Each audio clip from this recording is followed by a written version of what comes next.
And you also co-founded Initialized, thank you, or I wouldn't have a job if it weren't for you.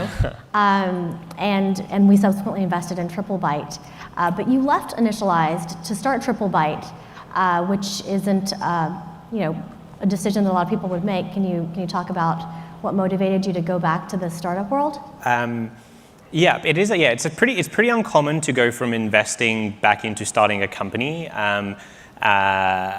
And there's sort of like various different reasons for that. For me personally, I didn't join Y Combinator because I wanted to get into investing or be a venture capitalist per se. Y Combinator itself was just a really interesting thing to be around. Like it was very startup-y. Like it's Paul and Jessica kind of had been running it as this sort of side project, and it sort of had legs of its own, and they had sort of this bigger vision behind it that maybe this could be some kind of institution or new type of big company, or there were a lot of sort of ideas thrown around, but there wasn't sort of specifics other than it feels like we may be onto something.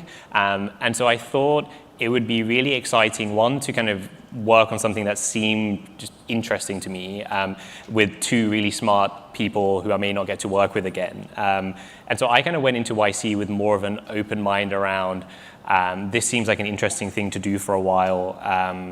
Kind of let's see where it takes me, and at least I'll meet interesting people and learn something.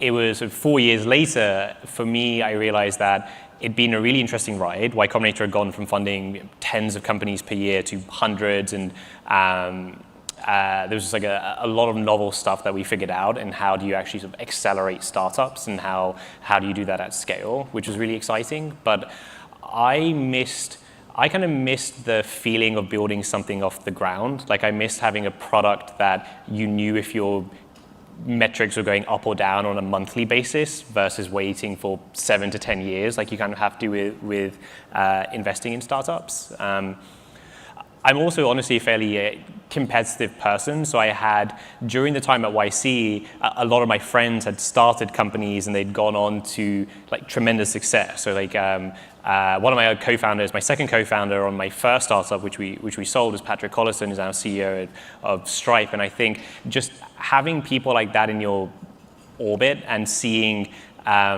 what they kind of learn and how they grow, it's really hard not to feel some pull towards wanting to see if you can do that too and try it out.